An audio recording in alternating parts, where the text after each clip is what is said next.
Hey everybody, this is Paul Smyers again. I'm talking about real estate in the Virginia area. I live in the Shenandoah Valley of Virginia. Very, very beautiful around here. And I specialize in rural property and land and farms and things like that. And today we're going to talk a little bit about what things that you need to look at very carefully that you don't normally think about when you look at a property that you want to buy. For example, a lot of people when they buy a home, they say, well, how many bathrooms does it have? How many floors does it have? How big is a yard? And things like that. But I'm going to talk a little bit about things that you need to really pay attention to that you may not think about. Let's, for example, talk about mold. A lot of people are very, very sensitive to mold. Now, in many homes, especially older homes, if they've been exposed to a moist climate, a lot of rain, they may have areas in the home that have serious mold problems. Now, some people are very, very allergic to mold, and there are some varieties of mold that are kind of toxic. Now, the good news is there are things that can be done to get rid of mold. For example, if mold got into the sheetrock of a house because some kind of water damage, it's not very complicated really to take the whole piece of sheetrock out and examine what's underneath it to see if the framing got damaged and to repair that and get rid of the mold. Another thing is that things like bleach work. There's ways of cleaning mold. If you get into a position where you see that there's some mold, and say a lot of times it's in the basement where there's moisture and so on, or maybe in the attic or the bathroom, there's ways of dealing with mold, and there are professional people who will come and help you get rid of mold. But it's something to be aware of when you buy a home. Another thing is radon. In many states, they actually have a requirement to test for the radioactive gas radon, and in some states it's very sophisticated. Radon also has ways to get rid of it. There's ways of ventilating your home, but it's something to be conscious of when you're buying a home. Another thing is the soil. A lot of people don't think about this, but they say, hey, I'm going to go out in the country and have a garden. But if you're going to have a garden, you'll need some really good soil and you'll need some sunlight. That brings me to the point of how the home is positioned. For example, if you have a home that's positioned with the front door facing north, that's where all the big winds come from. That's the coldest part of the 360 degrees, the north. So if your home is facing south, that's another thing. That's a beautiful thing. Now, I lived in a home for the north, the front door was facing north, okay? And we got all the snow and the wind that came there. But the back door faced the beautiful 360 degrees of sunlight, or the southern exposure. So that's where the garden was. We built a really nice deck there.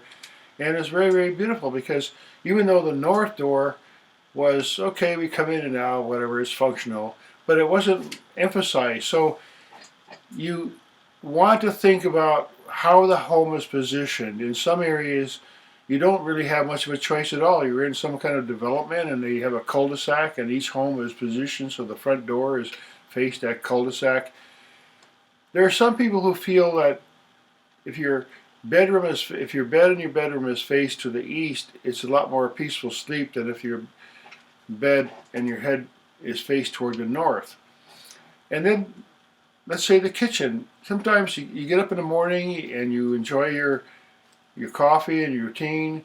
If the kitchen window in that area where you spend that time is facing toward the east, you have the sunrise coming in and it's beautiful. So what I'm getting at is that there are a lot of homes that in the old days, they really were conscious of the sunlight when they positioned a home.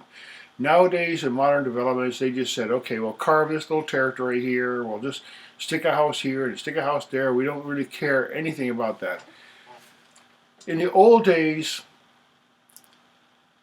it really mattered, especially if you lived out in the countryside. You want to have plenty of room in your property for some solar exposure for a garden. And even now, if you are intending to maybe have some solar power on your property, you definitely want to have some understanding of the geographic position of your home and the land, the way it's situated, and the way the roof, especially if you want to put solar on a roof, you want to make sure that that roof is exposed to real sunshine, significantly amount of sunshine, because if it isn't, if it's in the shade of a tree, it's no use, see? Now another thing is the foundation. A lot of people, they look at the top side, whatever they can see, but think about the foundation. In some areas of the countryside, there may be some sagging in the soil underneath the foundation, and sometimes the house will actually start to tilt this very, very subtly, and it's a factor in many houses, especially really, really old houses, because they maybe have a perfectly level foundation when it was set up, but then over the years it just slowly started to sink a little bit. So think a little bit about that, the way it's situated and the slope of the land and things like that, and the foundation, whether it's going to stand up or it's going to stay in one place or not. Things like expansion. If you move into a home and it's not as big as you really hope for, but you have a plan to say, in the future I'm going to expand my home, you want to think about, is this particular home expandable? If I'm going to put out an extra living bedroom or something like that, or some kind of addition, which way will I go with this house? Because there might be a situation where the home that you want is fine the way it is, but you can't, there's no room to expand it anywhere. And many times people do want to expand over a period of time. You can always, sometimes you can go up. There are people who have added up to the top, or maybe there's an attic on an old home, and instead of like leaving it as an empty attic, they went up there and they put some new insulation in and made it like a livable space. So think a little bit about the foundation and the expandability of your property when you buy, and not just the number of bedrooms and bathrooms. Another thing is the zoning. The zoning in many parts of the country, if you are buying in a typical suburb, there has been approved in the county or the town a certain zoning, and they say, well, it's a minimum of 1 acre or 2 acres or whatever. And then there are various kinds of rules what you can do. Like, for example, in many parts of the suburbs, they say, well, you know, we don't really like you to have chickens, okay? they make a lot of noise that a lot of people don't like to have chickens living next to them, so we don't have chickens. Well, in the countryside, it was very common to have domestic animals, so if you do want to have that, even if you want to have a dog that runs around, there's some parts of the country where, I mean, even dogs are, you know, there's rules. And so the zoning really matters when you look for a property, and it's something that a lot of people don't think about very much. They just say, oh, this house looks really great, it's got all we want, the bathroom looks great, but what about all these other factors, you see? Are you really, really happy there? And the road that it's positioned on.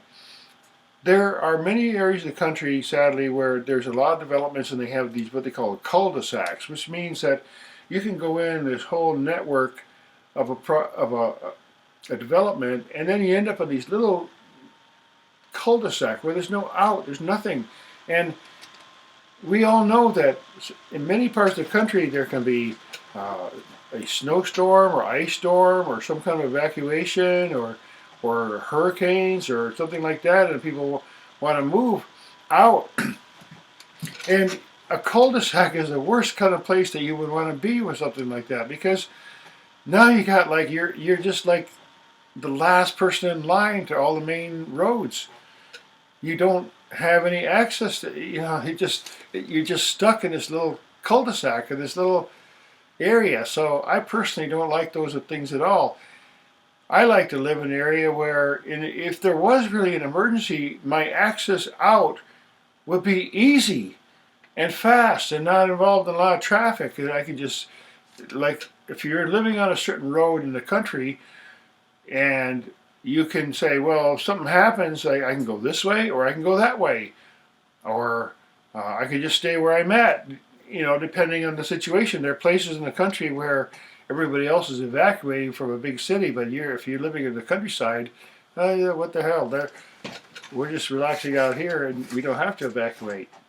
So the strategy of buying a property involves a lot more than just like how many bedrooms and so on, and what zip code it's in. You want to think about the long-term situation where you're going to be living in some place for a long time and paying money every month to live there.